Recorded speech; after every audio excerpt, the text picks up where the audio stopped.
Dans cet épisode de Ta couleur, je te propose un format que j'utilise rarement, des tables rondes avec des clientes qui ont fait partie de mon accompagnement à Le Village. Ensemble, on revient sur ce que ça brasse en dedans quand on commence à explorer son histoire, les peurs, les croyances, les prises de conscience. À travers leur expérience, mes invités montrent ce que ça change de travailler son storytelling en petits groupes. Quand d'autres nous reflètent ce qu'on porte, certaines pépites deviennent plus claires, plus assumées, plus vivantes. Si t'es solopreneur puis que tu sens que ton contenu pourrait être plus vrai, plus incarné, bref, plus toi, cet épisode risque de te faire du bien. Puis si en l'écoutant, tu sens que tu aurais toi aussi besoin d'un espace pour faire ce travail-là, bien entouré, sache que les portes du village sont ouvertes du 12 au 22 mai 2026. Tu peux nous rejoindre via le lien dans les notes de l'épisode. Allez, c'est parti! Pour cette première table ronde, je suis vraiment heureuse d'accueillir deux solopreneuses qui ont fait partie de mon accompagnement Le Village de janvier à mars 2026, Fanny Achache et Mélanie Breton. Salut les filles! Hello! Salut! D'abord, Mélanie, t'es célébrante de vie et toi, Fanny, t'es illustratrice, formatrice en illustration digitale. Aujourd'hui, je vous ai invité les filles parce que le sujet dont on va parler, je le sais, il touche énormément d'entrepreneurs parce qu'avant de se raconter en ligne, il y a souvent je dirais, un petit comité intérieur qui se met à jaser à l'intérieur de nous, hein? Vous savez de quoi je parle? Est-ce que ça va être assez intéressant? Est-ce que ça fait assez professionnel? Est-ce que les gens vont se sentir concernés?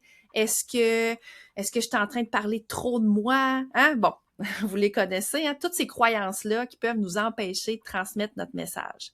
Donc, avec vous deux aujourd'hui, on va jaser justement de ce qui nous freine quand vient le temps de parler de nous en ligne, mais aussi de ce qui se passe quand on comprend que le storytelling, c'est pas une invitation à se mettre au centre d'une pièce avec un projecteur dans le front, hein?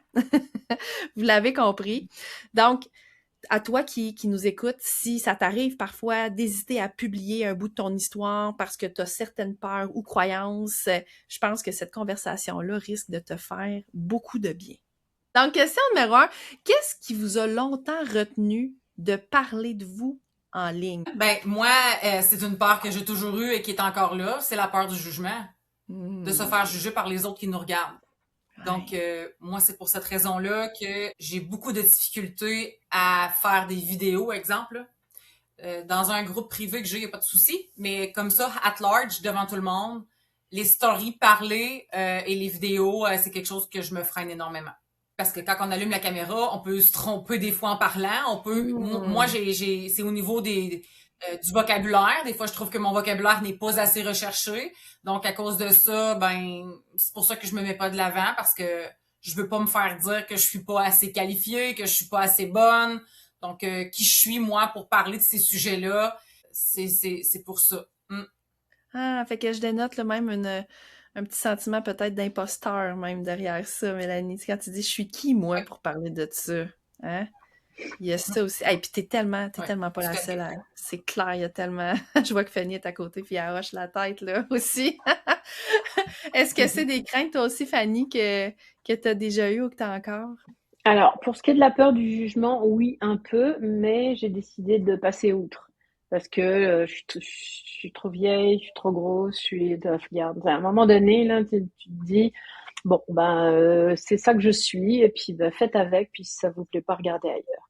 Mais moi, mon plus gros souci par rapport au storytelling, c'est que parfois j'ai du mal à faire la concordance entre ce que je fais et l'histoire que j'ai eue parce que je trouve que c'est pas pertinent de lier les deux.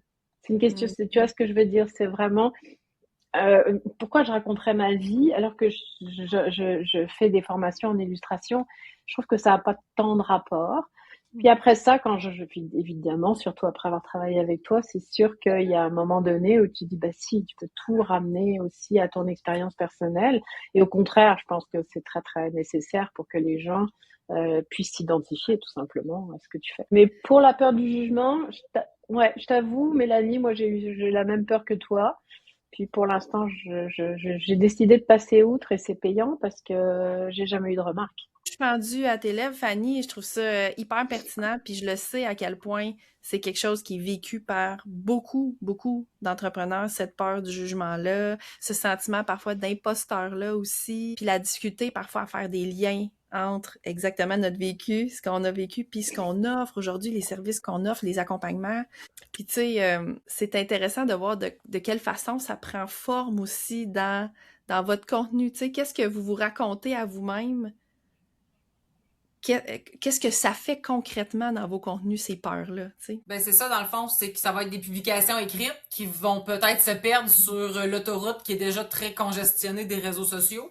Donc, parce qu'on le sait, les gens accrochent beaucoup à notre vibe, à la personne qu'on est. Puis, tu sais, des fois, moi, perso, je trouve que ça se transpose, qui je suis ne se transpose pas assez dans mes publications. Donc, je le sais que c'est pas bon pour moi parce que si les gens connaîtraient ma vibe ou celle que je suis dans mon énergie, on va dire, ben, c'est sûr que ça l'attirerait beaucoup plus de gens vers moi que les publications écrites. Mais souvent, on se le cachera pas, les vidéos, ben, bon, là, c'est-tu correct, c'est-tu belle, c'est-tu pas pire? C'est se mettre à nu aussi devant les gens, là, c'est de tomber vraiment dans notre réel, là. Donc, des fois, je fais des belles stories où ce que je vais être, puis là, tu sais, pas longtemps après, je vais aller les effacer ou je vais les enlever parce que je fais comme... C'était une de mes questions, tu vois. Je me disais, est-ce que ça vous est déjà arrivé d'écrire un post ou une story, puis après ça, soit aller l'effacer ou soit juste ne jamais la publier par peur, parce que là, ouais, fait que là, toi, Mélanie, tu clairement oui. Après coup, aller les enlever. Toi, Fanny? Non, moi non, tu vois, alors pour le coup, je me dis une fois que c'est en ligne, tant pis pour moi, là, ça m'appartient plus. Puis, mais c'est ça. Puis moi, le truc que le truc qui me freine, moi, parce que moi, j'aime beaucoup faire des vidéos. Ce qui me retient, justement, c'est ça. En fait, tu sais, je veux parler d'un sujet, puis là, je m'en mêle les pinceaux moi-même dans mon sujet. Puis là, je dis, ben non, je peux pas parler de ça, mais ça, c'est trop compliqué. Puis là, je le dis mal. Puis là, ben, je recule sans arrêt. Puis c'est comme ça que je perds de ma régularité toutes les semaines, parce que je recule sans arrêt devant le moment où il va falloir que je m'y colle. Et puis là, des fois, je me dis, oh, le sujet est pas assez clair dans ma tête. Enfin bon, ça, c'est mon frein, quoi. C'est vraiment ça. La clarté du message à passer. Si c'est pas, je veux dire, 100% clair pour nous d'abord, le défi est grand de le rendre clair quand vient le temps de le transmettre. Même si c'est clair, des fois, c'est de le transmettre, justement. Est-ce que je vais être assez claire dans ma transmission? Au final, quand je regarde mes vidéos, au bout d'un moment, je me dis, bon, bah, finalement, oui, c'est clair ce que je viens de dire, parce que je trouve ça pertinent. Mais oui, la question tout le temps, mais est-ce que je vais avoir les bons mots? Est-ce qu'ils vont comprendre? Est-ce que c'est pas trop compliqué? Enfin, c'est vraiment... hyper intéressant. Je peux rester 3 jours sur un script comme ça, quoi. Puis tu sais, les filles, je vous écoute, là, puis moi, je vais vous faire une confidence, là. À chaque fin d'enregistrement d'un épisode de podcast, je me dis, comme j'ai l'impression que ma performance était médiocre. Je termine toujours avec ce sentiment-là. Puis à chaque fois, je me dis, ben non, arrête, pourquoi... Tu sais, puis là, j'essaie de me ramener, de me raisonner. Je laisse ça décanter, je dors là-dessus. Quand vient le temps de faire le montage de l'épisode, je me réécoute, bien sûr, parce que je repasse l'épisode en entier dans mes oreilles. Puis à chaque fois, ça me fait toujours le même effet. Je me dis, ben non! J'étais donc ben bonne! Fait que des fois, sur le coup, là, pour dire que même moi, sur le coup, je trouve que c'était moyen. Il me semble que je me suis enfargée dans mes mots. Il me semble que je me suis emmêlé les pinceaux puis que je suis partie, j'ai dérapé sur un autre sujet. J'ai cette impression-là comme dans le moment. Puis finalement, quand je me réécoute, je me dis, ben non, c'était très pertinent, tu sais, là où t'es allé. Alors, c'est drôle, hein, j'amène ce point-là parce que maintenant, je le sais, là, c'est rendu comme, c'est quasiment rendu une blague, là, à chaque fois, je me dis, bon, j'ai trouvé ça ordinaire, mais attends de te réécouter, tu vas trouver que c'était pas si pire que ça, même que, pas que c'était pas si pire, c'était très bien, tu sais. Et puis j'aime, Fanny, quand tu dis, ben non, moi, ça m'appartient plus, à un moment donné, un coup, c'est publié, là, parce que moi, si je le publiais sur le champ, mettons, j'aurais envie d'aller l'effacer, peut-être, là, tu sais, parce qu'en me disant, oh mon Dieu, c'était donc bien médiocre, ma performance, mais après coup, un coup que ça a décanté, puis que là, je vais le réécouter, je trouve ça très, très bon. Alors, je ne sais pas qu'est-ce qui se passe, c'est quoi le phénomène, là, tu sais, comme sur le moment, mais il y a quelque chose, là. Mais je te dirais quand même qu'avant de publier, je regarde et je re-regarde et je remodifie. Sur le coup, tu dis, oh, ça va être nul. Puis finalement, quand tu le regardes, bah, t'es content. C'est ça, il y a comme une étape, je sais pas, de validation. Il y a quelque chose qu'on se regarde avec une autre paire de yeux comme après coup, là, comme pas en direct. Un coup, c'est enregistré, là. C'est un phénomène. Je sais pas, il doit y avoir un phénomène qui porte un nom, là. Je tente de trouver ça. Est-ce que les filles, il y a quelque chose que vous avez publié récemment que vous auriez jamais osé publier il y a de cela peut-être 1 an ou quelques mois, Lani? Hey, c'est tellement une bonne question. C'est vraiment une bonne question que tu poses là. J'essaie d'y penser. On dirait ce qui monte en moi, c'est quand je parle de celle que j'étais avant. Parce que je suis vraiment pas la même personne dans les 10 dernières années, autant physiquement que mentalement. Donc, quand je me mets à soit publier des photos de mon passé ou ça, des fois, je suis comme, OK, non, fonce, on y va parce que c'est là que ça l'inspire vraiment beaucoup les gens parce qu'ils voient le travail que j'ai fait, ils voient le parcours que j'ai eu. Donc là, ça fonctionne quand même bien. Ça, c'est un pas. C'est un pas que tu as fait parce que tu te serais peut-être pas permis ça il y a 1 an, par exemple, de publier une photo de toi, je veux dire, de je dirais pas, ton ancienne version de toi. Là, on évolue en tant qu'humain, hein? On évolue, puis effectivement, moi non plus, il y a 10 ans, Mélanie, j'avais pas ce look-là et j'avais pas ces mêmes... je veux dire, ces mêmes pensées-là, cette même évolution-là, ouais. Je pense que de se lancer en affaires aussi, ça... En tout cas, je vais parler pour moi, là. Développement personnel, vitesse, grand V. On dirait que ça atteint des sommets. Je pense qu'il y a aussi le côté vulnérable. J'ai une amie, moi, on parle souvent de ce côté-là, que je ne suis pas capable de montrer aux gens mon côté vulnérable. Donc, je pense que dans la dernière année, il y a peut-être ça là, que j'ai pu mettre un petit peu plus de l'avant, peut-être parmi certaines publications. Ouais, il y aura peut-être ça. Ah, intéressant. Oui, parce que la vulnérabilité, quand on ose ouvrir la porte à cette vulnérabilité-là, ben ça nous expose davantage et cette peur du jugement-là est encore plus grande souvent. Ça vient ensemble. Donc, le fait que j'entends Fanny sourire, là, c'est ça. Effectivement, donc c'est comme se mettre davantage à nu, hein? Fait que c'est un très beau pas que tu as fait, Mélanie. Puis souvent, quand on ouvre la porte à la vulnérabilité, vous le savez, là, vous l'avez sûrement constaté, ben ça ouvre la porte aussi à d'autres. C'est comme si ça donnait la permission à d'autres de l'être à leur tour aussi. Ce serait peut-être pas permis, mais puisque tu en parles, puisque tu ouvres la porte, ben je vais rentrer parce que moi aussi, ça je l'ai déjà vécu, ou moi aussi ça m'a traversé l'esprit. Puis pour toi, Fanny? J'ai commencé ça un peu, disons, il y a peut-être 18 mois. Enfin bon, ça fait vraiment pas très très longtemps où je me mets devant la caméra, où je parle. Avant, si tu regardes mes publications, on voit mes mains, on voit mes dessins, mais moi, on me voit quasiment pas. Puis c'est parce que je suis pas capable de me regarder, là. C'est que je dis non, c'est pas vrai que je vais m'imposer ça. Puis finalement, petit à petit, j'ai commencé à le faire. Puis maintenant, je m'en fous, on dirait. Parce qu'en fait, la force de l'habitude, hein, tu finis par t'habituer. Puis au début, tu as une peur bleue, puis t'es pas naturel. Puis en fait, de plus en plus, j'essaye de retrouver le vrai moi, là, mon naturel vraiment.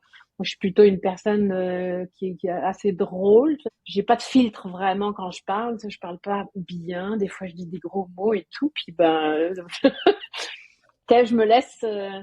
je me permets ça maintenant beaucoup plus, mais ça n'a pas été si long que ça. J'ai une dizaine de vidéos maintenant sur YouTube. Hein, là, je suis en train de préparer la 11e. Puis on dirait que je me regarde plus en fait. Donc c'est vraiment la force de l'habitude. Mais oui, il y a encore quelques temps, tu m'aurais pas vu. Ou alors je me serais coupée, genre comme ça, pour qu'on en voit le moins possible. Puis tu sais, j'ai les cheveux très blancs. C'est parfois compliqué, tout ça. On adore ça. Bienvenue dans le club des... On a des chevelures argentées. J'avais encore un petit peu... Ouais, nous, on est argent. Toi, Fanny, t'es rendue blanche, mais d'un blanc, là, incroyable. Moi, en fait, j'aspire à ton blanc. Pour être totalement honnête, j'aspire à arriver là. Ah oui, oui. Ah oui, c'est ça, on va y arriver nous autres aussi. En tout cas, Patientez les filles, ça s'en vient. oui. Écoute, chaque chose en son temps, mais bref, tout ça pour dire que si tu nous écoutes juste à l'audio, sache que tu peux nous écouter sur YouTube aussi et nous voir la chevelure argentée et blanche, les trois. C'est vrai, on est le trio, j'ai même pas pensé. C'est tellement rendu naturel pour moi Ouais. que je pense même plus, c'est ça, de voir ça, de remarquer ça, ça fait partie du décor, tu sais. Mais c'est intéressant, ce que tu dis, Fanny, par rapport à tes cheveux aussi, tu sais, parce que être pleinement authentique, ça fait partie aussi d'accepter justement d'être différente. Ça peut passer par les cheveux aussi. Moi, ça a été un premier passage visible, tu sais, de cette authenticité-là, là, qui était accueillie, puis de plus en plus embrassée. Je trouve ça intéressant, Fanny, quand tu dis hey là, mon Dieu, en 18 mois, il y a quand même une belle évolution, puis maintenant, je viens plus à m'en foutre. C'est comme si le naturel a gagné, a gagné. Je fais quand même attention, là. Je fais quand même un peu attention. Je me maquille, je me coiffe, je mets des bijoux, je fais attention à comment je suis habillée. Mais fondamentalement, regarde, c'est ça qui est ça. Je suis moi, puis faites avec. Pour Mm. terminer, à quel moment vous avez commencé à comprendre que le fait de se mettre davantage de l'avant, de raconter davantage son histoire, peu importe quel format, à quel moment vous avez commencé à comprendre que ça peut servir à autre chose que de parler de soi? Moi, je m'en ai rendu compte quand j'ai eu des messages plus en privé de gens qui vont s'ouvrir sur le sujet. Moi, ça a permis à des gens de donner un déclic qui avaient besoin dans leur vie pour passer à une autre étape. Mm-hmm. Donc, en abordant des sujets que j'ai parlé de moi ou de ma vie, c'est vraiment donner un déclic à l'autre personne pour l'inspirer à passer à une autre étape. Mm. Ah oui, comme si tu ouvrais le chemin vers une possible transformation de ces personnes-là qui étaient dans un chemin semblable ou même chemin que toi. C'est là que tu as eu ce déclic-là de dire hey, attends un peu, là, quand j'ouvre cette porte-là, quand j'accepte cette vulnérabilité-là, ben, ça semble servir à d'autres. J'aurais toute une histoire à te raconter, là, mais ça c'est vraiment venu me rentrer dedans, là, tu sais, que tu dis, OK, là, je devrais-tu aborder ce sujet-là? Puis là, je suis comme, OK, on va l'aborder. J'ouvre la porte, j'ouvre cet espace-là, je raconte ce que j'ai vécu. Et là, que chaque personne me dise, mon Dieu, moi aussi, j'ai vécu ça, moi aussi, j'ai vécu ça. Puis, tu sais, on parle pas de quelque chose de joyeux. Fait que je pense que ça a comme apporté une certaine libération aux personnes qui étaient présentes. Comme une libération collective, comme cette permission-là. Ah, c'est beau, ça. Puis ça, Mélanie, tu dirais-tu que ça te motive à le refaire? Oui. Oui, hein, c'est motivant. C'est sûr, peut-être pas sur les réseaux sociaux nécessairement, mais c'est quelque chose que j'aimerais faire dans mon village, là, d'avoir un espace pour pouvoir parler de des sujets qui sont plus controversés ou des sujets qui sont plus tabous. Ouais. Ouais, parce que clairement, ben, t'es pas la seule à avoir vécu ça. T'en as eu la preuve même. Chez toi, Fanny? Ouais. Ben, écoute, moi, je vais juste rebondir sur ce que dit Mélanie, parce que elle est dans un domaine qui est qui est vraiment du domaine de l'intime, puis des choses de la vie qu'on doit vivre, et puis on passe tous par là. Donc, c'est vrai que c'est très, très important, je trouve, de pouvoir, justement, l'effet miroir, de pouvoir se reconnaître. Moi, c'est beaucoup plus technique. Parce que tu sais, je fais de l'illustration, oui, ça peut être de l'art-thérapie, mais je suis pas du tout art-thérapeute. Mais en revanche, on le sait tous, hein, depuis l'année dernière, l'intelligence artificielle a pris énormément de place. Ça nous a fait très très peur à nous artistes, ça nous fait toujours très très peur. Et en fait, là où je me suis rendu compte que l'authenticité et le storytelling pouvaient faire une énorme différence, c'est justement par rapport à l'intelligence artificielle, parce que maintenant, ce qui nous distingue, nous artistes, de ce qui arrive en pré-mâché, préfabriqué, ben, c'est l'humain. Et ça, vraiment, c'est quelque chose sur lequel moi, j'ai décidé de mettre l'emphase absolument, parce que sinon, je peux pas lutter. Je veux dire, ce que je fais peut être fait par une intelligence artificielle en claquant des doigts. Et puis, j'en vois plein des gens qui font ça. Ça me désespère, mais je me dis, bah, tant pis, je les laisse avec leur truc impersonnel. Moi, ce que j'ai à offrir, c'est mon vécu, c'est moi, c'est l'humain, c'est le soutien, c'est l'accompagnement. Ça, l'intelligence artificielle peut pas le faire. Absolument. J'ai envie de dire Alléluia à ça, parce que 100% d'accord avec toi. Puis je le dis depuis longtemps, puis je le répète encore parce que c'est important. Ton histoire, il n'y a pas aucune intelligence artificielle qui peut l'inventer. Oui, tu peux avoir son soutien pour rédiger du contenu qui raconte ton histoire, mais si tu es le seul et la seule gardienne de ton histoire, ce véhicule-là, c'est du contenu pleinement humain avec une grande authenticité.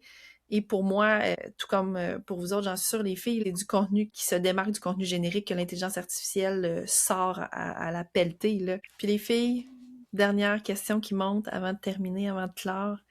Qu'est-ce que vous auriez envie de dire à d'autres entrepreneurs qui se freinent à raconter leur histoire, à se mettre de l'avant de façon parfois vulnérable, pas nécessairement toujours, mais d'ouvrir ces portes-là? Qu'est-ce que vous auriez envie de leur dire pour les aider à faire le prochain pas? Ben moi je pense que c'est de justement c'est de faire ce pas-là pour parce que dans le fond, on a tous une clientèle qui est appropriée pour nous.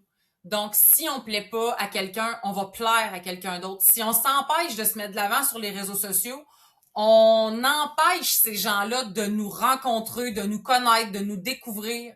Puis c'est peut-être des gens qui ont besoin de nous. Donc non, on peut pas plaire à tout le monde. Ça c'est sûr. Moi, j'aime pas tout le monde. C'est pas tout le monde qui va m'aimer non plus. Mais si on se freine, ben, on freine notre propulsion, on freine les rencontres, on freine les opportunités. Très bien dit. Puis statistiquement et humainement, c'est impossible d'aimer tout le monde et de se faire aimer par tout le monde. Peu importe ce qu'on fait, peu importe ce qu'on dit, ça va toujours être. C'est un fait. Hein? Donc, il y aura toujours quelque chose, il y aura toujours quelqu'un quelque part. Peu importe ce qu'on va faire, même si on s'améliore, même si. Absolument. Alors, aussi bien, moi j'ai envie d'ajouter à ça, aussi bien être pleinement qui on est, puis au moins de se faire aimer pour qui on est vraiment, de se faire moins aimer pour qui on est vraiment aussi. Moi, je le vois comme ça. C'est des sages paroles, Mélanie. Puis toi, Fanny, qu'est-ce que tu as envie de leur dire? Ben, moi, je dirais tout simple, parce que moi, je sais que j'ai eu beaucoup de mal à faire le lien entre mon histoire et ce que j'offre. C'est que être authentique, ça veut pas dire se répandre. Ça veut pas dire raconter des choses ultra intimes dont on pourra avoir honte ou qu'on a envie de garder pour soi. Ça veut pas dire tout dire. Ça veut juste dire montrer qui on est et authentiquement qui on est. 100%. 100%. C'est ça. Oui, tout à fait. Très bonne nuance ici, Fanny. Tout à fait que je partage. Être authentique, ça veut pas dire tout raconter son jardin secret. Absolument, absolument. Tout à fait. Merci les filles pour cette belle jase. Si vous avez envie de connecter avec Fanny, HH, Mélanie Breton, vos coordonnées seront dans les notes de l'épisode, donc ce sera facile pour les auditeurs. Merci de l'opportunité. Merci beaucoup. Ben, merci de nous avoir reçus. Pour cette deuxième table ronde, on reste dans le même grand sujet, se raconter en ligne, mais on avance d'un pas. Dans la première discussion avec Fanny puis Mélanie, on a parlé de tout ce qui peut nous retenir avant de nous raconter en ligne, les peurs, les croyances, le syndrome d'imposteur. Ici, j'ai envie qu'on parle de ce qui peut arriver même quand on publie déjà, parce qu'on peut être présente en ligne, on peut créer du contenu, on peut expliquer ce qu'on fait, on peut même avoir l'impression de bien communiquer tout en sentant que quelque chose manque encore.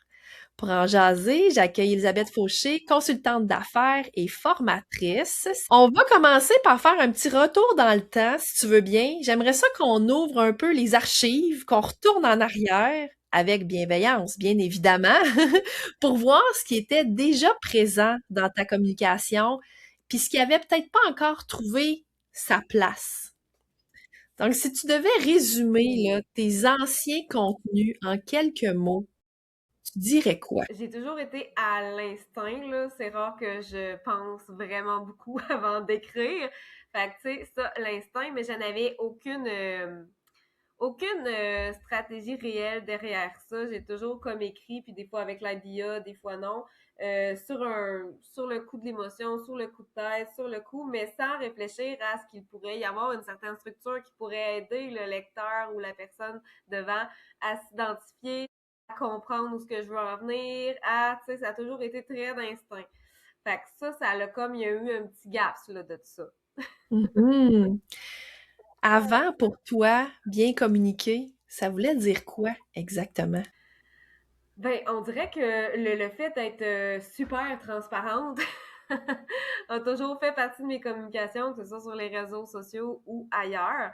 Fait que pour moi, être bonne communicatrice ou bien communiquer, que ce soit nos offres, nos services ou notre histoire, notre vécu ou peu importe, ça venait beaucoup par le fait de tout dire, tout ce qui me passe par la tête aussi. Puis je sais que tu en parles souvent, toi, dans ton contenu qu'on n'est pas obligé de tout dire. Il y a une façon qu'on peut l'amener. Fait que ça, il y a quand même eu une différence à ce niveau-là. Là. Je dis pas que je l'applique nécessairement tout le temps, mais il y a quand même un switch qui s'est fait par rapport à ça. Là.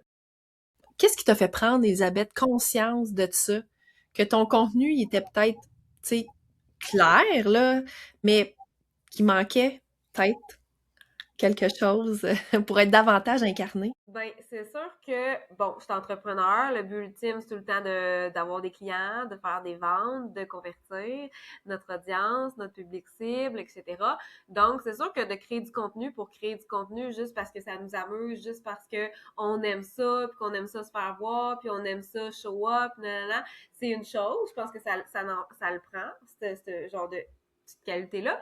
Mais le fait que si ton contenu, au bout de X temps, X semaines, X mois, tu refais tout le temps des choses différentes, mais que finalement, au bout du compte, tu ne convertis pas, tu n'as pas la clientèle, tu n'as pas, tes objectifs finalement sont pas atteints, mais là, c'est sûr qu'il y a une question à se poser sur, ben, mon contenu, OK, j'ai des likes, il y a quelques interactions, mais peut-être que le message, au fond de moi, que j'ai dans ma tête, mais que j'exploite pas autant par écrit, ben, peut-être qu'il y a un gap, là. Il y a peut-être le message ne se rend pas de la bonne manière à ma clientèle cible. Souvent, on veut aller vers des stratégies comme plus extérieures à nous. Bon, mais qu'est-ce que je fais pas assez? Ben, je vais le doubler, je vais le tripler, je vais amplifier, je vais faire ci.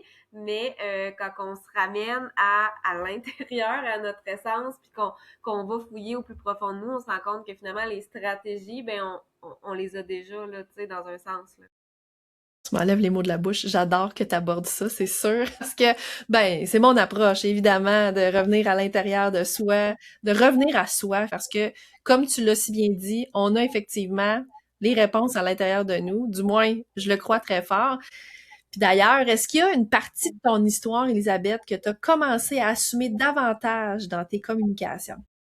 Euh, une partie de mon histoire, je ne sais pas, mais une facette de moi que je suis profondément, que j'ai vue. En tout cas, j'ai même pas de stratégie derrière ça. Là, c'est comme venu naturellement dans les dernières semaines, c'est que j'assume mes prises de position, mes pensées, mon mode de pensée, la manière que je suis profondément dans mes réflexions et tout. Je suis partie sur une flyer, là, j'ai comme plus de barrière par rapport à ça parce que d'un, c'est sûr que j'ai toujours aimé ça m'exprimer, mais tu sais, il y a différentes manières de s'exprimer, mais j'exprimais pas cette partie-là de moi qui était d'avoir des opinions, de tenir, tu sais, moi je suis quelqu'un tu sais, qui astine des fois quand il pense qu'il a raison, tu sais, je suis profondément quelqu'un que normalement dans la vie de tous les jours, je suis capable d'affirmer mes opinions, peu importe la personne que j'ai en face de moi, puis je sais pas pourquoi je le faisais pas trop sur les réseaux sociaux, puis pour une raison inconnue, j'ai commencé à le faire, puis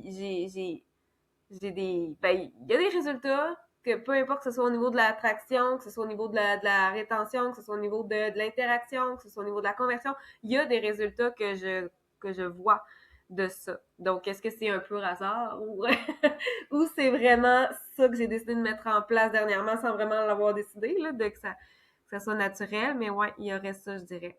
Souvent, bon, en tout cas, je sais pas si ça va résonner avec toi, mais souvent, ça cache une peur parfois de déplaire, la peur peut-être du jugement. Parfois, ça cache la peur le sentiment d'imposteur qui est encore des fois un petit peu présent. Puis c'est drôle parce que on parlait de ça avec Mélanie puis Fanny, justement, avec la table numéro 1. On parlait justement de ça, ces peurs-là qui nous empêchent ou qui nous freinent des fois de vraiment dire ce qu'on pense, même si on sait que ça va déranger. C'est même si on sait que ça va pas plaire à tout le monde, c'est clair, c'est sûr. Il y a pas tout le monde qui pense 100% comme nous sur la planète, là, bien évidemment, mais de l'accepter, c'est un autre pas. Quand même, là. C'est un très beau switch, Elisabeth. C'est un grand pas, puis tu vois la différence, là. C'est ça que j'en comprends, là. Tu vois la différence depuis que tu fais ça, là. Ouais. je vois la différence, puis en même temps, je m'amuse là-dedans. Il y a rien que je me force à faire dans la vie, pas plus sur les réseaux sociaux. C'est venu naturellement. Je crois fermement que tout ce qu'on met comme contenu sur les réseaux sociaux filtre naturellement aussi notre audience, notre public cible et tout.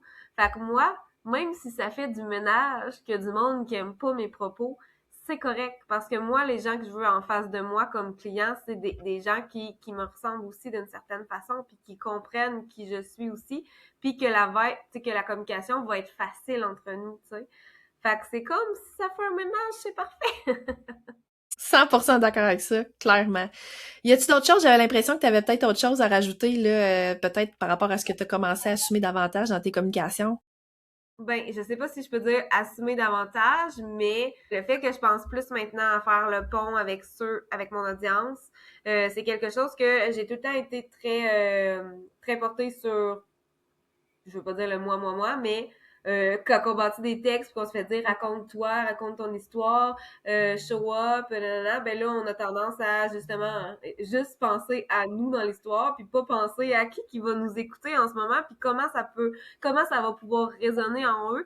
Fait que, tu sais, ça, j'ai appris ça récemment, ben avec toi, d'être capable de faire le miroir, de faire un pont, de réfléchir quand on crée du contenu à qu'est-ce que là-dedans les gens ils vont pouvoir faire comme ah ben oui ça c'est je l'ai vécu moi aussi puis sans tout le temps rester comme juste sur une fenêtre tu sais d'un côté de la fenêtre fait que tu sais je trouvais ça super pertinent là.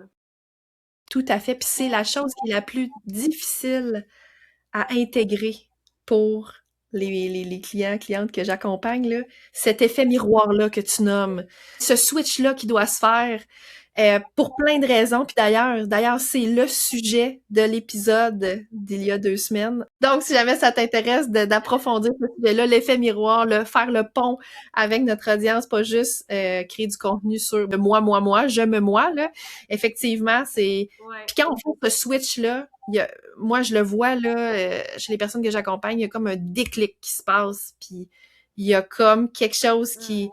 Tu sais, c'est une main qui se tend, comme un pont qui se crée tranquillement, entre l'entrepreneur puis son audience, puis c'est beau à voir. C'est vraiment beau à voir. Bravo, bravo, Elisabeth, pour vrai, d'avoir saisi cette balle au bon dans le village, parce que j'en ai, bien sûr, dans mon accompagnement dans le village, on en parle beaucoup, puis c'est quelque chose qui nous suit au fil des mois, là, au fil des semaines. Fait que, voilà, je suis contente de t'entendre en parler, justement. Qu'est-ce qui a changé dans ta façon de te présenter depuis que tu as fait toutes ces prises de conscience-là, hein, que tu viens de nommer? Qu'est-ce qui a changé? Je dirais que j'ai toujours été d'un ton très naturel, que ce soit, tu sais, quand je me présente sur les réseaux, que ce soit en personne ou peu importe, tu sais, j'y vais tout le temps de façon, bon, encore l'instinct, la nature, ce que j'ai envie de parler aujourd'hui.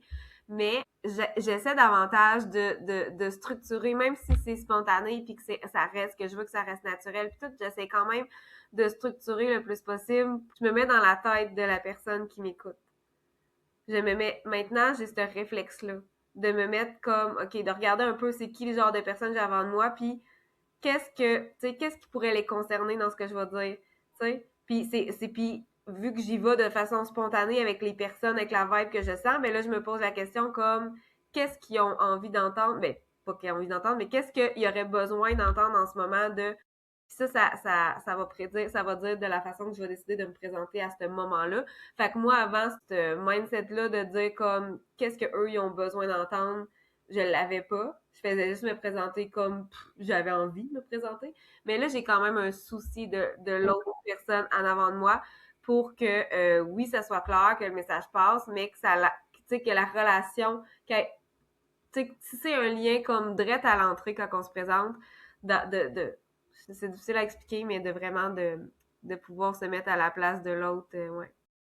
Et c'est un pouvoir, là, incroyable qu'on est capable, justement, de le faire. C'est un Ouais, gros travail d'empathie, ça, d'être en mesure vraiment, ouais. comme de se mettre un peu à la place de l'autre, des autres. C'est pas toujours facile. Il y en a qui l'ont plus naturel que d'autres. Il y en a que ça leur demande un plus gros effort. Mais comme toute chose, à force de se pratiquer, on vient à l'avoir plus naturel aussi.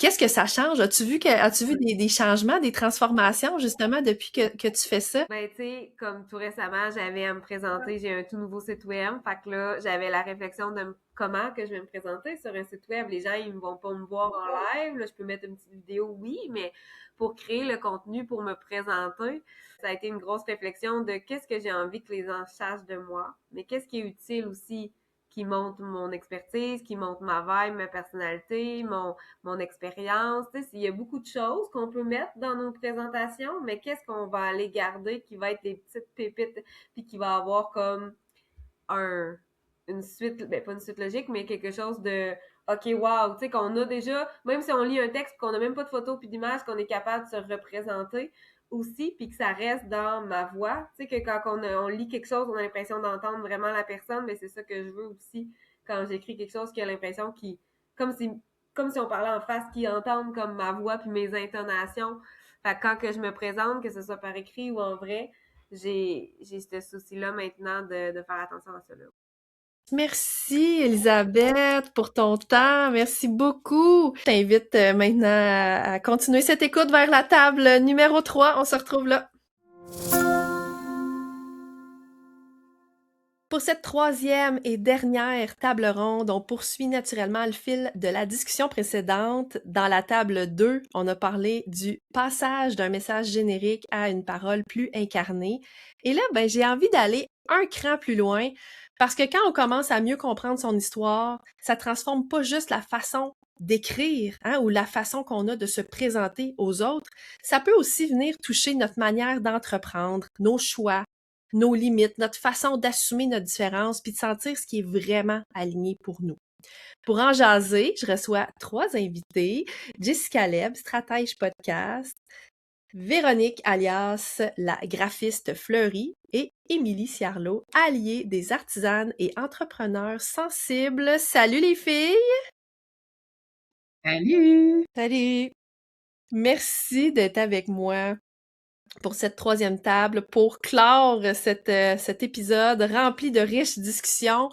Avec vous, j'ai envie de voir comment les pépites qu'on découvre dans notre histoire peuvent devenir des repères beaucoup plus concrets pour entreprendre avec plus de cohérence. Puis, en guise de première question, on y va dans le bain, drette là. Qu'est-ce que le storytelling vous a fait voir autrement sur vous comme entrepreneur? Pour moi, là, j'ai réalisé qu'on n'a pas besoin d'être quoi que ce soit d'autre que soi-même quand on crée notre contenu, quand on parle à notre audience. Pour moi, j'ai vraiment vu ça. Puis même, je te dirais que je trouve ça plus facile de créer du contenu quand on est 100% soi-même, puis qu'on cherche pas à convaincre, qu'on cherche pas à... Tu sais, on fait juste être. Je trouve ça vraiment... En tout cas, je sais pas pour les filles, mais je trouve vraiment que cette façon-là de parler... Tu sais, des fois, ça fait peur aux gens parce que c'est une certaine vulnérabilité, je pense, mais ça simplifie beaucoup. J'aime beaucoup plus faire mon contenu maintenant parce que je cherche pas à essayer de prouver quoi que ce soit, j'ai juste à être 100% moi. Est-ce que c'est un switch qui s'est passé pour toi, Émilie? Sans m'en rendre compte, j'utilisais déjà beaucoup le storytelling, mais ça m'a fait réaliser qu'on a, tu sais, des fois on le fait puis on se dit, faut-tu que je fasse autre chose, faut-tu que je vende plus, faut-tu que je convainque, que je... Tu sais, non, je pense que ça m'a juste permis de, OK, tu peux juste faire ça, puis le reste va suivre. Fait que je te dirais que c'est comme plus une permission que je suis allée chercher. Parce que je savais que j'utilisais déjà le storytelling, mais le fait de voir que, OK, ben toi aussi, puis les filles, puis de voir l'effet que ça a, c'est comme, OK, j'étais à bonne place, go. Fait que c'est ça, je pense, pour moi, ça m'a validé. C'était le fun. Ouais. Véro, toi, je sens que tu as quelque chose à ajouter à ça. Ben, vraiment, moi, je suis tout à fait d'accord. Puis je pourrais même rajouter que moi, ce que j'avais peur, c'est que j'avais pas d'histoire qui était extraordinaire à raconter. Puis au final, ben mes histoires qui étaient pour moi ordinaires, ben finalement étaient extraordinaires dans la façon de l'apporter parce que ça touchait plus de gens qu'une histoire qui était pas vécue par d'autres au final. Là, fait que, moi, c'est ça vraiment qui m'a validée aussi, dans le sens où mes histoires ordinaires étaient au final extraordinaires pour le storytelling. ça t'a permis de le voir comme ça, toi, de revoir ton histoire avec peut-être comme des nouvelles lunettes. C'est une des choses que j'entends le plus. Puis toi, Jess? Que j'ai fait avec toi en storytelling, puis ça a été clairement notre affinité dans la vie aussi, Marie-Pierre, là, de parler de storytelling à chaque fois qu'on se voit et même à distance. Donc pour moi, quand tu m'as parlé du thème de la table ronde, là, de changer notre façon d'entreprendre aussi, puisqu'on parle beaucoup de publier sur les réseaux sociaux, mais c'est aussi la façon de prendre ses décisions. Mes valeurs sont tellement claires et ancrées avec la fameuse carte au trésor qu'on travaille avec toi. C'est comme une référence pour moi et ça fait déjà 2 ans qu'on a commencé le travail ensemble. Puis j'y reviens encore aujourd'hui parce que définir son identité d'entrepreneur, c'est un combat de tous les jours dans les mandats qu'on accepte, dans les mandats qu'on nous propose et qu'on hésite. Et moi, t'as tellement bien cerné dès le départ qui j'étais sans même que je le voie tout de suite alors que c'est une évidence pour tout le monde sauf limite pour moi. Que ça me sert vraiment de référence. Et puis le fait de le vivre dans le village avec les autres filles, c'est que en fait, le storytelling, c'est aussi dès qu'on ouvre la bouche, il y a toutes les réponses. Puis Véro, je trouve que c'est un bon exemple. Je sais pas si t'en parleras aujourd'hui, mais il y a un élément de ton histoire que dès que t'en as parlé, que tu disais que t'hésitais à en parler, tout le monde t'a dit bah Véro, bien sûr qu'il faut en parler, c'est ce qui te différencie. Donc, tu as aussi toute la validation de tout le monde qui arrive et tu te dis, ah, mais pourquoi il y a juste pas moi Enfin, pourquoi moi je le vois pas tout ça alors que dès que j'ouvre la bouche, c'est une évidence. Donc ça, j'aime beaucoup. Tu sais, on parle du storytelling pour nous-mêmes, mais aussi quand on le confronte aux autres, et c'est ce qui a été le cas dans le village, de dire, ok, je peux même pas mentir, je peux même pas faire semblant, ça transparaît beaucoup trop de moi pour que je l'occulte. Wow. Très Ouais. bien dit. Oui, puis effectivement, tu sais, des fois, on est tellement collé au projet, le projet étant notre propre vie, et c'est nous qui la vivons, qui l'habitons. Des fois, on s'entend pas nécessairement, tu sais. Puis ben, c'est ça la force d'un petit groupe, c'est de pouvoir le, le, le, le prendre au passage, puis le refléter surtout. C'est ça, à chacune d'entre vous. Ça, c'est un beau reflet que le village a eu.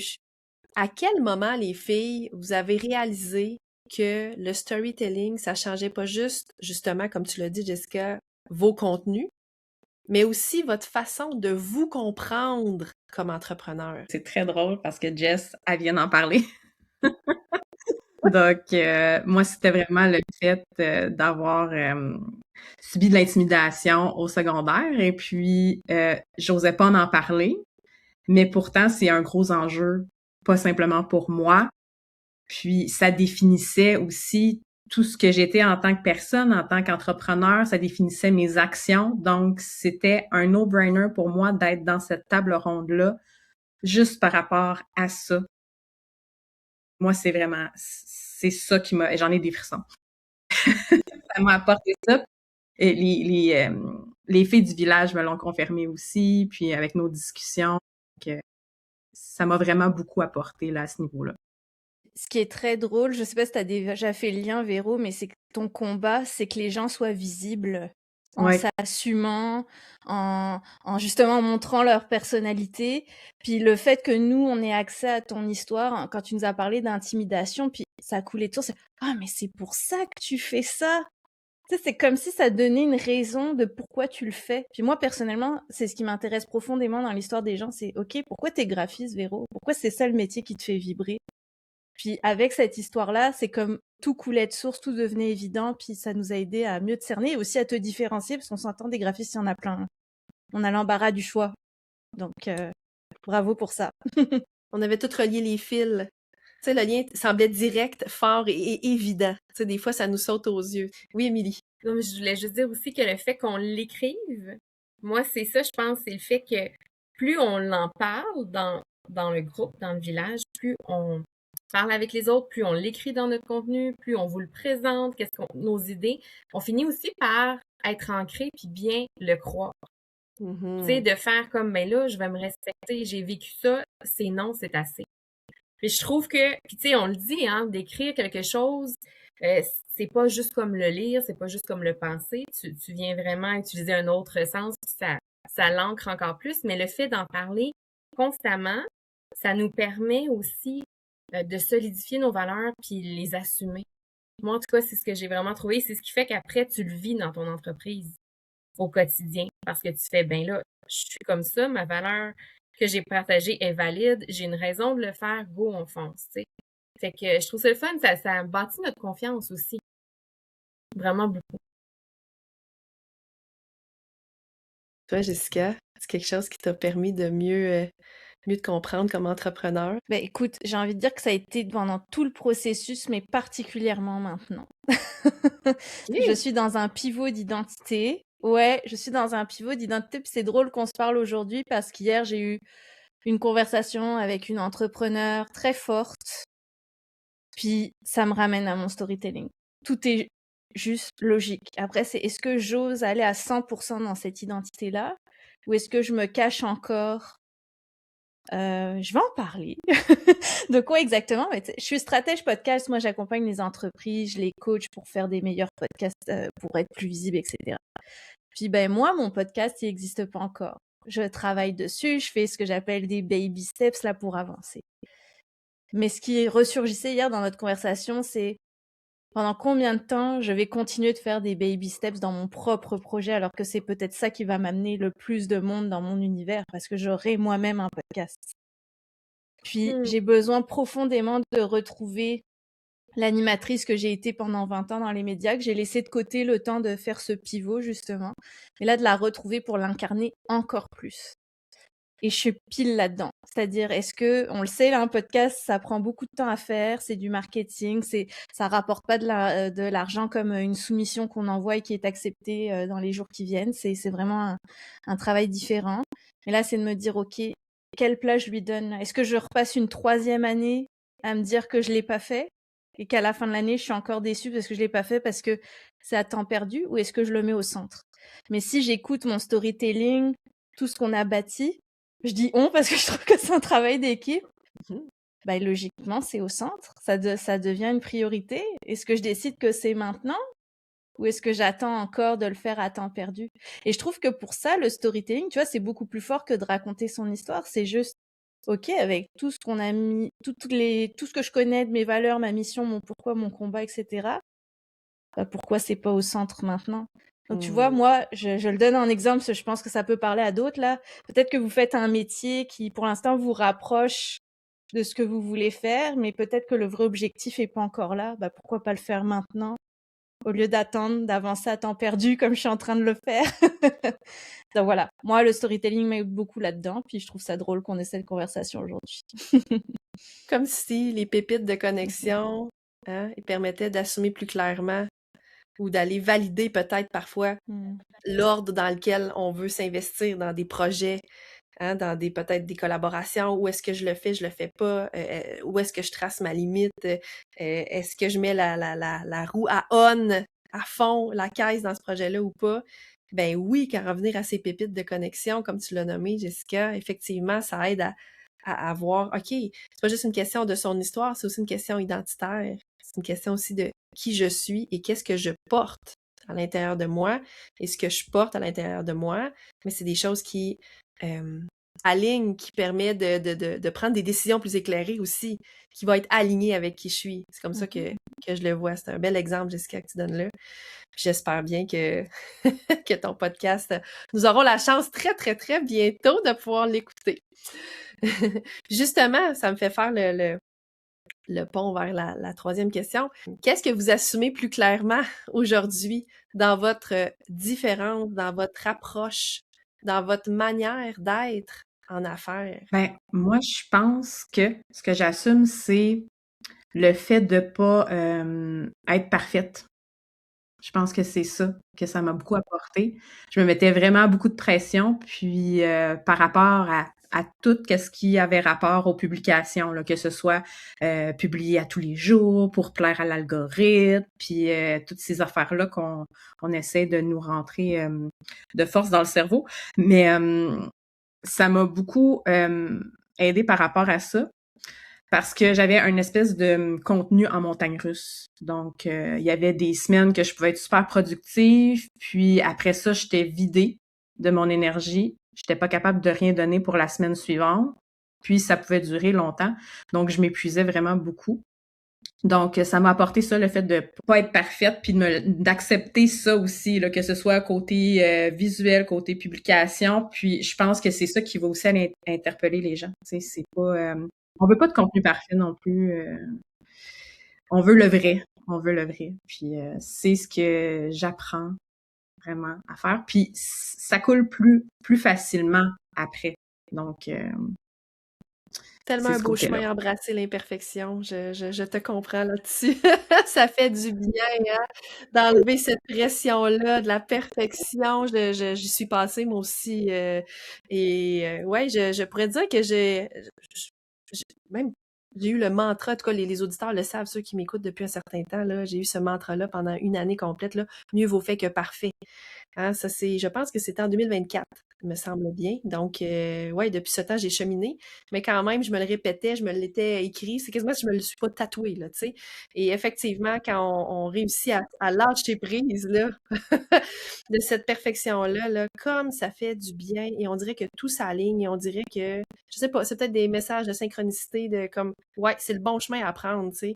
Puis, c'est ça, fait que, Véro, je te comprends, puis je suis bien contente de constater que ça a eu cet effet-là pour toi aussi. Moi, c'est la vulnérabilité Mhm. que je trouve que ça m'a permis d'assumer aussi, que tout n'est pas toujours rose. C'est quelque chose de quoi je parlais beaucoup aussi, parce que j'ai fait une dépression postnatale dont j'ai parlé. Et dernièrement, j'en ai parlé parce que tu vois, Jessica m'avait dit, mais tes valeurs, c'est tellement beau, parle de tes causes, parle de tes projets. Puis j'ai commencé à en parler, vraiment. Puis tu sais, veux pas, ça a été mes posts les plus vus, vraiment, les plus lus. Et j'ai quelqu'un qui a dit, ben pourquoi tu parles de ça sur des groupes de vente, tu sais? Puis je me suis dit, OK. Tu sais, en même temps, ça confirmait que ça résonnait. Puis ça allait chercher beaucoup plus de personnes. Puis moi, c'était clair, ben ça fait partie de mon histoire. Puis je m'étais promis, quand je suis sortie de l'hôpital, d'aider d'autres femmes. Donc, pour moi, avoir une entreprise, c'est aussi d'en parler pour rendre les choses moins taboues, mais aussi parce que tu sais pas ce que la personne en arrière de son écran traverse. Puis même si c'est jamais la même situation, tu vois, juste toi, Jessica, tantôt, ce que tu as dit, ça a résonné en moi, puis j'ai fait, oh mon doux, moi aussi, j'ai un projet, tu sais, que je repousse, ben pas je repousse parce que je veux, mais j'ai plein d'autres mandats à faire, puis je suis comme, je vais avoir du temps un jour pour mon projet, tu sais. Mais ouais, même si c'est pas la même histoire, on connaît. Fait que je pense que c'est ça, c'est encore plus d'encourager les autres, mais aussi moi, de me dire, c'est OK d'avoir des publications qui sont pas toutes... tu sais, la vie, c'est pas ce qu'on voit sur Pinterest et Instagram, là, c'est pas vrai, là.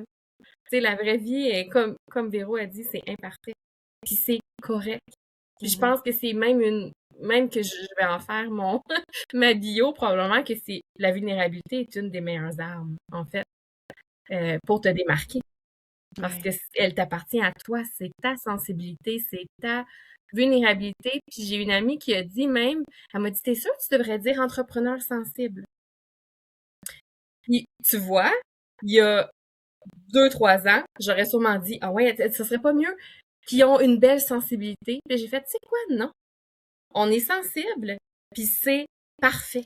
Et d'arrêter de le voir comme un défaut. Excuse-moi, mais c'est ça aussi, là, ouais. Mais en même temps, je la comprends parce que avant d'être rendue là dans mon cheminement, j'aurais pensé la même chose. Puis là, je lui ai dit, tu sais, j'ai dit non, je pense qu'au contraire, ça fait... Les femmes, souvent, on a ce pouvoir-là de parler, de créer avec sensibilité et c'est ce qui fait quelqu'un... Tu sais, le contraire, c'est insensible. Veux-tu être insensible? Pas du tout. Donc, c'est une qualité d'être sensible, tu sais. Pourquoi on voit ça comme quelqu'un d'hystérique qui broyarde? Puis c'est pas ça, là, tu sais. Puis c'est OK d'avoir des émotions. Puis les humains, on a des émotions. Fait que tu vas beaucoup mieux connecter. Puis en tout cas, quand je lui ai écrit, tu sais, j'ai vraiment tout dit mon ressenti. Puis j'ai dit, on devrait jamais avoir à s'excuser d'être sensible. Moi, je dis qu'au contraire, c'est ce qui fait comme le plus beau des travails de graphiste pour Véro. Puis la meilleure stratège pour Jess, c'est notre sensibilité. On projette ça, on veut que tout soit parfait pour notre cliente, on comprend notre sensibilité, fait qu'on comprend aussi ses attentes, ses besoins et tout ça. Puis en tout cas, quand je lui ai dit, elle dit « Ben là, faut que tu fasses un post avec ça! » Ça m'a vraiment confirmé que, hey, puis les plus belles échanges qu'on a eus en groupe dans le village, c'est quand la sensibilité montait. peu importe. Mais Tu sais, tu il peut vois dans la la passion, comment t'en parles, Émilie. Juste ça, je me dis, ben, J'ai c'est des tellement incarné, on ne peut pas ne pas te suivre là-dedans. Ah, Puis c'est là, on t'écoute. Mais c'est ça, mais là, on t'écoute, ça fait quand même plus d'une minute que t'en parles. Puis je dis, mais oui, mais oui, mais oui. Tu sais. Puis c'est ça qui est beau dans le storytelling, c'est que nos messages deviennent tous des combats au final. On a un combat principal, incarné. Puis ouais. mais c'est ça. Mais voilà, ça c'est la preuve de tout ce qu'on dit là. Ouais, mais tu vois, c'est ça m'a permis ça parce que tous les échanges étaient très touchants. Puis c'est là qu'on se reconnaissait le plus dans chacune des participantes, tu sais. Ouais. Beaucoup de richesse dans ce que tu dis, Émilie, puis j'ai le goût de rebondir sur une chose. Quand tu as dit, tu sais, on n'a pas vécu les mêmes histoires nécessairement, on n'a pas tous la même histoire, évidemment, hein, notre histoire est unique, mais à travers Voilà. tout ça, on peut se reconnaître tout de même dans les histoires des autres, puis ce qui permet de le faire, c'est l'émotion qui est ressentie, qui est vécue derrière.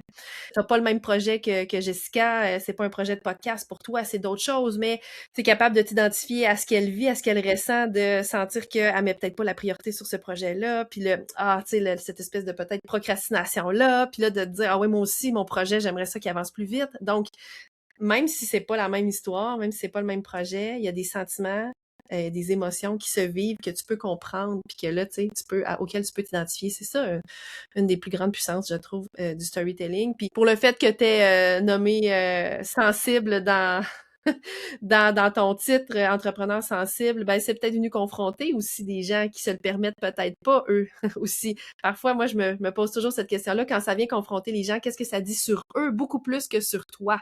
Donc, ouais, c'est ça qui est intéressant là-dedans. Fait que je suis contente que tu apportes ça aussi parce que, ben, d'un certain sens, c'est venu peut-être la toucher, cette personne-là. Puis, dernière chose, parce que tu as dit plein de choses intéressantes, il faut absolument que je relève ça. Tu as dit, quand j'ai parlé de ça, il y a quelqu'un qui est venu me dire, hey, mais pourquoi tu parles de ça, tu sais, dans des groupes de vente, hein? Ben, en fait, c'est intéressant parce que quand on se met à raconter notre histoire, ben, ça vient faire un tri naturel aussi sur qui va connecter davantage avec nous ou pas, et c'est correct. Et c'est ce qu'on veut. On veut attirer à soi c'est ça qu'on veut. des gens dans notre univers, dans notre écosystème, avec qui on va partager, on va échanger, on va discuter, qui fit avec notre énergie, avec ce qu'on a à offrir aussi. Pour moi, tout ce que tu as dit, c'est tous des pouvoirs qu'apporte le storytelling quand on est capable de l'incarner. Puis ben, je pense que c'est mission accomplie pour toi, Émilie. Jessica, de ton côté, est-ce qu'il y avait quelque chose que tu assumes plus clairement aujourd'hui dans ton approche ou peut-être dans ta manière d'être en affaires depuis cette découverte de storytelling-là, qui date quand même là, de quelques années pour toi? Oui. Mais je pense que je continue encore sur l'identité, mais là, ça va être de l'incarner pleinement. C'est-à-dire que, j'allais dire, moi, la vendeuse l'incarne très bien. Dans le sens, moi, j'ai fait des masterclass régulières dans les derniers mois, puis la masterclass, qui est comme un webinaire, hein, on va dire les mots-clés tout de suite, on est là pour raconter, pour enseigner quelque chose, puis à la fin, on vend une offre. Puis ma masterclass est bâtie, elle est très storytellée dans le processus, je raconte mes valeurs, ma mission, mon combat, donc tout ça va très bien. Et en fait, je me suis dit, c'est drôle, parce que finalement, si les gens viennent pas à ma masterclass, ils n'ont pas accès à ça de moi. Puis moi, la création de contenu est très énergivore, là. M'asseoir pour publier sur les réseaux sociaux, j'ai essayé de déléguer, c'est difficile parce que quand j'écris un message, moi, ça sort de mes tripes, là. Je veux pas faire des petites publications légères. Je peux faire une petite story avec un cocktail, il y a pas de problème, mais je veux dire, par rapport à ce que j'ai à communiquer sur ce que je fais, c'est trop profond pour que ça prenne 2 minutes, là. Puis peut-être qu'il faut que je me déprogramme par rapport à ça. Et c'est là que le podcast, pour moi, est le meilleur médium parce que j'ai le temps de plus raconter les choses. Puis pour moi, entre guillemets, ça va plus vite faire un podcast que limite faire ma création de contenu sur un mois, tu sais. Donc, d'aller embrasser cette identité, mais de la sortir de la masterclass pour qu'elle soit donc dans le podcast. Puis je te parle vraiment au moment où on se parle, dans le sens que on se serait parlé il y a 2 jours, je t'aurais peut-être pas dit ça. Mais là, ça y est, je me dis, embrasse ça à 200%. Quand tu vas, en fait, dans le podcast, ça va être tellement incarné que tu n'auras pas d'effort à faire. Le projet existe dans ma tête, là. C'est juste là de le concrétiser. Aussi, ce que j'aimerais dire, c'est que dans mon branding, ça va parler à Véro, mais c'est vrai, tous les choix sont évidents. Je voulais intégrer le vintage parce que j'adore ça, mais comment intégrer le vintage dans un média qui est très moderne, le podcast? Je veux dire, dans les années 50, le podcast n'existait pas. comment je m'amuse avec ça, d'intégrer du collage dans mes visuels qui peuvent faire plus vintage justement, mais quoique le collage a un côté vintage, mais de le rendre moderne aussi. Tu sais, donc ça va même dans des choix comme ça, esthétiques, de type de photo, de mon univers visuel. Donc ouais, c'est pour ça que moi je reviens encore à l'identité, parce que je pense que c'est ce qui me touche le plus en ce moment, puis que c'est dans ce pivot-là que je suis. Et je sais que ça aussi, les gens remarquent mon univers grâce à tout ça. Donc moi, quand les gens disent j'adore ton univers, c'est très toi. Ça, c'est le meilleur compliment qu'on peut te faire, c'est très toi. Moi, je dis merci, alors que je sais pas s'il faut dire merci à ça. Mais ça veut dire que t'es reconnaissable, même visuellement. Donc moi, ça me touche beaucoup. Dans ton authenticité aussi, parce que si les gens se disent c'est très toi, ça veut dire qu'ils te reconnaissent facilement comme oui, t'as mis le doigt vraiment sur l'image qu'on a de toi aussi de notre côté. Tu sais, des fois, on a une image de nous-mêmes versus celle que les autres à l'extérieur de nous ont. Des fois, il y a comme une dissonance. Mais de se faire dire ça, je le vois comme un compliment en tout cas. Donc, je dirais merci. Je pense que tu fais bien de dire merci. Ça veut dire que tu es vraiment allé aligner ça en pleine authenticité sur ce que tu dégages puis ce que tu vois de toi aussi. C'est ouais, pour certains, c'est le travail d'une vie. Et pour terminer, les filles, si un entrepreneur pense que le storytelling, ça sert juste à écrire des meilleurs posts ou du meilleur contenu, qu'est-ce que vous auriez envie de lui dire après votre propre cheminement? Dans le fond, moi, en tant que graphiste, quand j'ai une rencontre, je dis souvent, on va créer un filtre visuel ensemble. Donc, ça va vraiment filtrer les clients que tu veux pas versus ceux que tu veux. Et puis moi, je pense que le storytelling, c'est un filtre au niveau encore même plus profond. C'est-à-dire que le visuel, on le voit, tu sais, c'est au premier niveau, mais accompagné de ce storytelling-là, c'est un filtre au niveau des valeurs, au niveau de ce que les gens portent, au niveau de ce qu'ils peuvent apporter aussi, puis du fit aussi. Ça confirme en fait le tout. Fait que moi, c'est vraiment ça. Donc, ça fait vraiment un amalgame de tout ça vraiment bien placé. Ouais, fait que ce que j'en comprends, Véro, c'est que toi, tu l'utilises dans ton travail aussi de graphiste avec ton accompagnement avec tes propres clients. Puis tu peux t'en servir aussi de cette façon-là. Ouais, fait que tu le vois vraiment dans tes mandats, à quel point ça peut servir à d'autres aussi.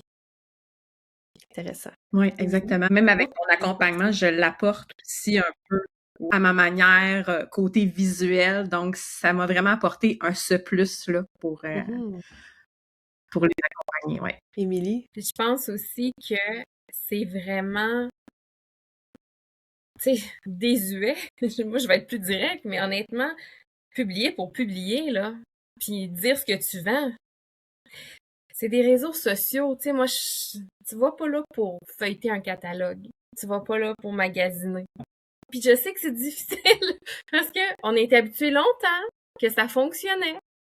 Montrer nos produits puis les gens les achetaient, mais ça ne fonctionne plus. Puis la première chose à penser pour le réaliser, c'est toi, t'ouvres ton Facebook, ton Instagram, pourquoi? Pour connecter, pour t'inspirer, pour passer le temps, pour te divertir, t'as plein de choses, mais le premier, c'est pas pour acheter. Peut-être 2-3 fois dans le mois, on a une petite thrill on veut dépenser. Mais la plupart du temps, c'est pour connecter, c'est pour ce que ça m'apporte. Fait que je pense que peut-être que moi, peut-être c'est parce que j'ai déjà eu un patron qui était quand même très dans l'efficacité. Disons ça comme ça. Mais c'est pas comme ça que tu connectes avec ta communauté. C'est pas en faisant un petit post rapide, voici ce que je vends, voici nos spéciaux, je m'excuse, mais non. C'est comme, si tu veux que ta communauté, s'accroche à toi, puis connecte vraiment, te recommande, revienne vers toi, faut que tu la nourrisses. Déjà, en partant, tu nourris ton lien. Fait que si t'as pas de storytelling, puis t'es pas authentique dans tes communications, comment tu nourris ça? On est à 1 heure où est-ce que ça me semble, pour faire du pouce sur ce que tu dis, essentiel aujourd'hui. C'est nécessaire d'un point de vue même, c'est ça je veux dire, d'un point de vue marketing, tu dois utiliser storytelling. Malheureusement, tu sais, t'aimes peut-être pas ça, je dis malheureusement, moi je suis contente parce que je trouve ça vraiment plus facile, Mais c'est ça, tu sais, c'est fini, là, le petit pamphlet du Canadian Tire que tu reçois puis que tu feuilles, tu sais. Tu peux plus juste faire ça, montrer tes produits puis tes services. C'est pas ça qu'on veut sur un réseau social. Puis encore plus avec l'intelligence artificielle, comment je me démarque? Et c'est là que l'imperfection, c'est là que le storytelling fait la différence entre toi et un robot. Exactement, exactement, C'est tout ça. à fait. Merci. Toi, Jessica, qu'est-ce que tu as envie de leur dire, les entrepreneurs qui pensent que c'est juste pour écrire des meilleurs posts? J'ai aimé que Véro dise que quelque part, ça l'aide avec ses propres clients, parce que moi, c'est exactement la même chose. Maintenant, maintenant, il y a toujours eu, mais davantage aujourd'hui, surtout pour les gens qui veulent lancer un podcast, mais même, je te dirais, pour ceux qui en ont déjà un, je reviens sur leur histoire. Parce que, tu l'as largement dit, Émilie, c'est ce qui fait qu'on se démarque par rapport à quelqu'un qui fait la même chose ou qui est dans un univers connexe. Puis aussi, c'est quoi raconter qui est intéressant. Et pourquoi, ça m'a fait beaucoup rire, Émilie, ton anecdote sur la personne qui t'a dit pourquoi tu racontes c'était quoi, ta dépression postnatale, c'est ça, sur un groupe de vente. Puis je suis sûre que tu nous raconterais l'anecdote, puis ce serait super logique. Mais avec mes clients, c'est la même chose. C'est ça, c'est OK. Tu as choisi ce thème de podcast, ça te tient à cœur, reprenons du début. Puis pourquoi ça te tient à cœur? Qu'est-ce que tu as à raconter? Puis quels éléments de ton histoire peuvent venir soutenir ton podcast aussi? Puis, beaucoup de très bons podcasts, on connaît, ou beaucoup de podcasts très écoutés, on connaît l'histoire de la personne en arrière. Mhm. Parce que ça teinte le thème, premièrement, ça teinte son parcours, ça teinte ses réussites, ses échecs, enfin, c'est partout, quoi. Donc c'est pas juste, comme tu disais, écrire des beaux posts, parce que oui, on est très content quand on a un record de j'aime sur notre publication et que les gens ont partiellement lu et réagissent. Mais au-delà de ça, c'est qu'est-ce qu'on raconte et pourquoi ça nous tient à cœur et pourquoi ça devient un combat. J'ai beaucoup aimé aussi, Émilie, quand tu t'es dit, quand j'ai vécu ma dépression postnatale, je m'étais promis, c'est pas rien là, je m'étais promis d'aider d'autres femmes avec ça. Et quand on a une mission qui vient nous trouver comme ça, parce qu'on a vécu un événement, bon, maintenant, c'est comment on fait tout le lien pour que ça devienne notre mission avec, comme on disait, une offre, des services, des produits, pour que tout soit cohérent, en fait. Et moi, je sais que le succès de mes masterclass dont je parlais tantôt, c'est parce qu'il y a une cohérence entre mon histoire, ma mission et ce que je vends. Tout se répond. Donc, moi, au moment de vendre, c'est pas difficile. Je veux dire, si tu m'as écouté depuis 1 heure et quart, c'est juste cohérent, ça fait du sens, ça peut pas être autre chose. On adore vendre et que ça soit naturel et que ça se voit même pas. Et je trouve que c'est ça ce que ça permet, le storytelling aussi, c'est que quand vous vendez, ça se voit même plus. Parce qu'en fait, vous faites juste raconter ce que vous êtes. Je dis pas raconter sa vie, mais vous l'incarnez profondément. Donc, ça devient encore plus simple et moi, j'aime cette fluidité. J'ai envie de dire, j'adore tout. Qu'est-ce que vous avez dit? J'adore tout, du début à la fin. J'adore ça. T'es fière Les de filles, nous? je suis fière de vous, mais c'est magnifique. J'aurais pas pu orchestrer ça mieux que ça. Merci vraiment beaucoup pour votre générosité, votre temps, les filles. Merci beaucoup d'avoir embarqué dans cette belle aventure bêta qu'a été le village de janvier à mars 2026. Et j'en profite en même temps pour dire que à toi qui nous écoutes, si tu as connecté avec Véro, Jessica ou Émilie ou Mélanie, Fanny ou Elisabeth dans les tables 1 et 2, je vais mettre les liens vers toutes les canaux de communication de chacune des filles et vous pourrez rentrer en communication avec elles si ça vous dit d'aller voir leur univers incarné. Donc, merci beaucoup les filles pour votre présence. J'espère que cet épisode t'a permis de voir le storytelling autrement. Pas juste comme une façon d'écrire des meilleurs contenus, mais aussi comme un chemin pour mieux te comprendre, mieux assumer ta voix et créer plus de résonance avec les bonnes personnes. Parce qu'au fond, se raconter, c'est pas juste parler de soi. C'est apprendre à choisir ce qu'on veut partager, pourquoi on le partage, puis surtout, comment ça peut créer un pont avec l'autre.